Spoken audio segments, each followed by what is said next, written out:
안녕하세요. 요즘입니다. 오늘은 다낭 한 달 살기 총 비용을 털어볼 건데요. 저희가 다낭에 오자마자 아파가지고 호텔에 있는 시간이 많았거든요. 과연 한 달 동안 얼마를 썼는지 한번 탈탈 털어봅시다. 먼저 총 비용을 말씀드리자면 총 비용은 175만 원을 사용했습니다. 이 비용은 비행기 값을 제외한 점이라는 거 참고해주세요. 숙소, 식비, 쇼핑, 교통비 이렇게 카테고리를 나눠서 말씀을 드릴 건데 먼저 숙소 비용은 80만 원을 사용을 했습니다. 저희가 이번에는 에어비앤비에서 숙소를 구한 게 아니라 호텔에서만 한 달을 살았는데 생각보다 비용이 저렴하게 나온 것 같아요. 왜 저렴하다 생각을 하냐면 아침 조식을 주니까 일단 한 끼 비용을 아낄 수가 있잖아요. 그리고 또 매일 하우스키핑을 해주니까 너무 편하고 좋은 거예요. 아, 너무 편하죠. 이런 서비스를 받으면서 한 달에 80만 원이면 너무 괜찮은 비용이 아닌가 싶습니다. 그리고 에어비앤비로 숙소를 알아봤을 때 평균적인 가격이 거의 6, 70만 원대로 형성이 되어 있더라고요. 그리고 관광지나 먹을 것들이 많은 곳으로 이제 이동을 하면은 거의 한 7, 80만 원 정도 형성되고 좀 더 비싼 곳도 있는 것 같더라고요.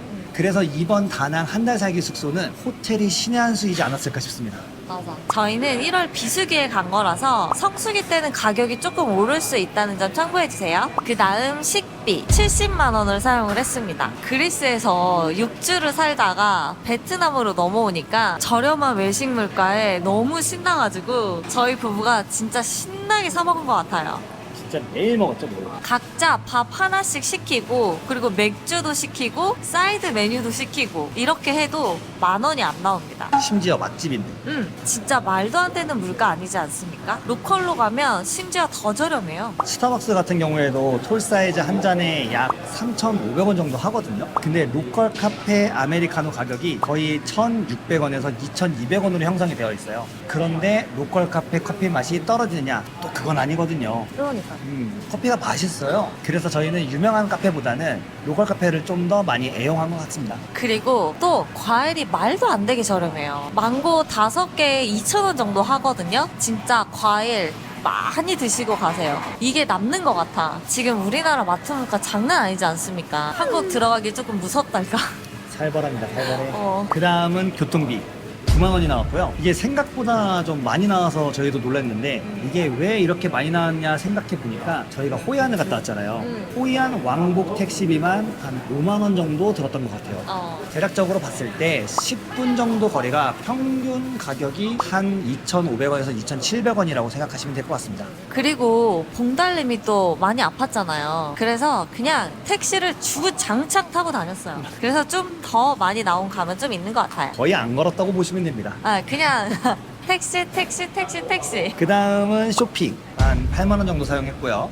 쇼핑한 거가 유심칩 구매하고 그 다음에 갱갱님 스킨 하나 산 거, 제가 롯데마트에서 바지 하나 산 거, 그리고 제 감기약 사면서 스트랩실 한 박스 산 거, 그리고 뭐 기념품 사고 뭐 이것저것 하다 보니까 요 정도 쓴 거 같더라고요. 자, 티끌모아 태산이라고 작은 거 이렇게 잔뜩 샀더니 금액이 그렇게 커져 있는 거야. 가랑비에 홀딱 젖었습니다. 그 다음은 기타 비용인데 8만 원을 사용했더라고요. 요것도 생각보다 많이 사용해서 나는 조금 놀랬어. 그래서 이 비용이 뭐냐? 팁, 그리고 런더리, 그리고 소원배, 소원등, 코코넛보트, 관람차 막 이런 자잘한 금액인데 아픈 와중에도 우리가 엄청 돌아다녔더라고. 아우, 이 꽉 깨물고 돌아다녔죠.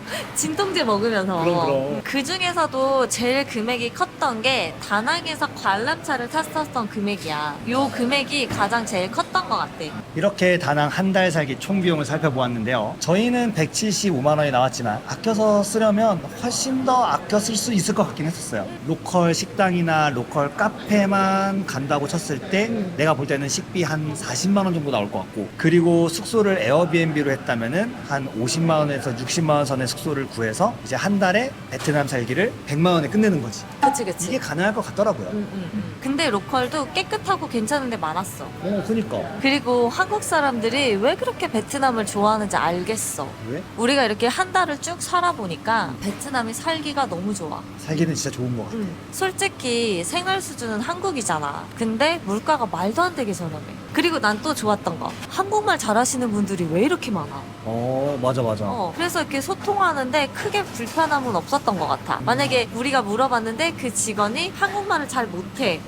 그러면 한국말을 하는 사람을 데리고 와가지고 의사소통을 해준다거나 영어가 되는 사람을 데리고 와서 소통을 해준다거나 이래서 나는 되게 참 편하고 좋았던 것 같아. 그러니까 유창하지 않지만 음. 가격 같은 거를 한국말로 이렇게 해주니까 좀 듣기 편했던 것 같아. 맞아. 근데 나는 단점이 딱 하나가 있어. 오. 베트남의 교통체계. 아. 요거는 좀 손볼 필요가 있을 것 같더라고요. 오토바이가 너무 많은 것도 있는데 신호들을 너무 안 지켜. 그래서 맞아. 우리가 길 건너기가 너무 힘들었고 그리고 인도 위에도 오토바이들이 너무 많다 보니까 이 도보로 이동하기가 조금 많이 힘들었다. 맞아, 맞아. 그 문제가 좀 있어서 요거만 손보면은 베트남이 정말 살기 좋은 훨씬 더 좋은 나라가 되지 않을까 그런 생각이 들더라고요. 맞아. 음. 이렇게 오늘 다낭 한 달 살기 총 비용에 대해서 알아봤는데요. 다낭 한 달 살기를 하시는 분들에게 좋은 정보가 되었길 바라면서 이번 다낭 한 달 살기 총 비용 영상은 여기까지. 여기까지. 다낭 한 달 다낭 한 달 발음이 안 돼. 다낭 한 달 살기 총 비용 다낭 한 달 살기 비용